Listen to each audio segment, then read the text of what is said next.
cordial saludo, profesora, y quienes vean este video. En esta ocasión vamos a hablar sobre los antecedentes del caso de Nicaragua versus Colombia. Este ha sido uno de los conflictos territoriales y marítimos más importantes de América Latina. Bien, para empezar, este conflicto se centra principalmente en la soberanía sobre el archipiélago de San Andrés, Providencia y Santa Catalina, así como una delimitación marítima en el Mar Caribe. Esto ha llevado a una gran relevancia internacional, puesto que involucra recursos estratégicos, derechos territoriales y la intervención de organismos internacionales. Que este caso sea tan importante demuestra cómo los conflictos entre los estados pueden resolverse mediante mecanismos jurídicos internacionales y no por medio de la fuerza. En esta ocasión entró la Corte Institucional de Justicia. El principal órgano judicial de las Naciones Unidas también tuvo un papel fundamental en la solución de esta controversia. Además de todo esto, los antecedentes históricos de este conflicto se remontan a 1928 en el Tratado de Esguerra de Bárcenas, en el que Nicaragua reconoció la soberanía de Colombia sobre la isla de San Andrés de Providencia y Santa Catalina, pero años después Nicaragua argumentó que este tratado era inválido, puesto que fue firmado en una ocupación militar de Estados Unidos en territorio de Nicaragua. Entonces alegaban que esto afectaba la libertad y legitimidad del acuerdo. Debido a esto, en el año 2001 Nicaragua presentó una demanda ante la Corte Internacional de Justicia para reclamar parte del territorio marítimo. En el 2012 la Corte emitió un fallo en el que reconocía la soberanía colombiana sobre las islas, pero otorgó a Nicaragua una extensión marítima en el Caribe, generando nuevas tensiones entre ambos países. Mi parte de la exposición corresponde a los actores involucrados en el conflicto entre Nicaragua y Colombia, así como los organismos internacionales que han participado en este caso. En primer lugar, los principales actores de esta controversia son Colombia y Nicaragua, ya que ambos países reclaman derechos sobre determinadas zonas que son marítimas del Mar Caribe. Sin embargo, como tal, este conflicto no solo afecta a los gobiernos de ambos estados, sino que también a las comunidades que viven en el archipiélago, como son San Andrés, Providencia y Santa Catalina. Como tal, estas comunidades se han visto afectadas porque gran parte de su economía depende de la pesca y del acceso tradicional a las aguas, que han estado realmente en disputa durante muchos años.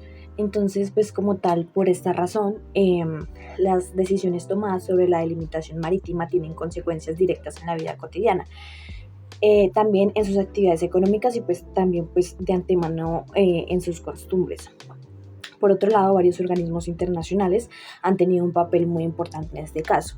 El principal ha sido la Corte Internacional de Justicia, que es ese órgano judicial de las Naciones Unidas encargado de resolver conflictos entre estados de manera pacífica y por supuesto conforme al derecho internacional. Ahora bien, además también han participado de forma indirecta organismos como la Organización de las Naciones Unidas, que es la conocida ONU, la Organización de Estados Americanos o la OEA, y la Comisión de Límites de la Plataforma Continental, que como tal contribuyen al desarrollo de la aplicación de normas internacionales que están relacionadas con este tipo de controversias. Ahora bien, la participación como tal de estas instituciones demuestra la importancia que tienen los organismos internacionales para mantener esa paz y encontrar como tal esas soluciones jurídicas cuando existen este tipo de desacuerdos entre países. Y ahora bien, finalmente, este caso tiene un impacto global porque ha establecido precedentes importantes sobre la delimitación marítima y la soberanía territorial. Además, como tal, influye en el control de recursos estratégicos como la pesca, la biodiversidad marina y por supuesto esos posibles recursos energéticos en el Mar Caribe. También, de cierta manera, pone en evidencia las tensiones que pueden surgir entre la soberanía de los estados y el cumplimiento de las normas del derecho internacional. Vamos al grano con la parte central de nuestro análisis, la responsabilidad internacional y los derechos humanos. En primer lugar, el choque de posturas y quién incumple qué. La responsabilidad internacional ocurre cuando dos estados rompen obligaciones globales. En este caso, el conflicto estalla por dos versiones opuestas. En Nicaragua es quien acusa y dice que Colombia cometió un incumplimiento parcial del fallo de la Corte Internacional de Justicia y especialmente por la delimitación marítima y la presencia de sus barcos en sus aguas. Colombia responde y sostiene que sus acciones no son un capricho, sino que busca defender los derechos históricos de las comunidades raizales y proteger la seguridad de la región. En segundo lugar, tenemos los derechos humanos, el impacto real más allá de los mapas. Esto afecta a personas reales como en San Andrés y Providencia al restringirse el acceso de sus aguas de pesca tradicionales. Se vulneran 4 derechos clave. En este son el territorio ancestral y la identidad cultural. Se les corta el acceso a un mar que es parte de su historia y sus costumbres. El trabajo y el desarrollo económico es otro factor, lo cual la pesca es un principal motor de sustento financiero, y un dato clave es cómo la respuesta a esta disputa ha habido un incremento de la presencia militar en el Caribe, y esto eleva la tensión y hace urgente la diplomacia que tome el control para evitar riesgos mayores. Tercero sería el factor globalización. ¿Por qué importa tanto el mar?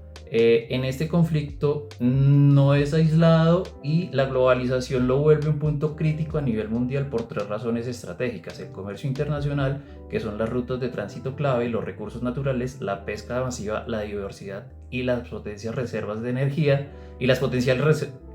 reservas de energía. La seguridad regional es un área geopolítica vital para el control del Caribe.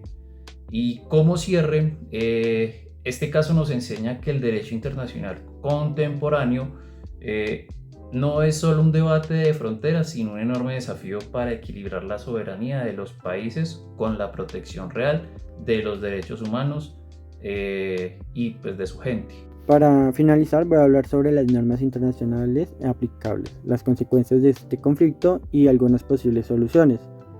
En este caso, intervienen varias normas importantes del derecho internacional. Entre ellas se encuentra la Carta de las Naciones Unidas, que promueve la solución pacífica de controversias entre los estados, el Estatuto de la Corte Internacional de Justicia y la Convención de las Naciones Unidas sobre el Derecho del Mar, que regula aspectos relacionados con los espacios marítimos. También es fundamental los principios de respeto a la soberanía territorial y de solución pacífica de los conflictos. Respecto a los organismos que pueden intervenir, el principal es la Corte Internacional de Justicia, encargada de resolver este tipo de controversias. También pueden participar la Organización de las Naciones Unidas, la Organización de los Estados Americanos, y en temas específicamente marítimos entraría el Tribunal Internacional del Derecho del Mar. Entre los efectos internacionales de este conflicto se encuentran las tensiones diplomáticas entre los estados, los impactos económicos relacionados con la pesca y los recursos marítimos, y la creación de precedentes jurídicos para futuros casos similares. Además, ha generado debates sobre el cumplimiento de las decisiones de los tribunales internacionales, y como posibles soluciones es fundamental el cumplimiento de los fallos internacionales. También pueden impulsarse acuerdos bilaterales sobre pesca y navegación, así como mecanismos de cooperación ambiental y vigilancia marítima para prevenir nuevos conflictos. En conclusión, este caso demuestra la importancia del derecho internacional como herramienta para resolver disputas de manera pacífica y fortalecer la cooperación entre los estados,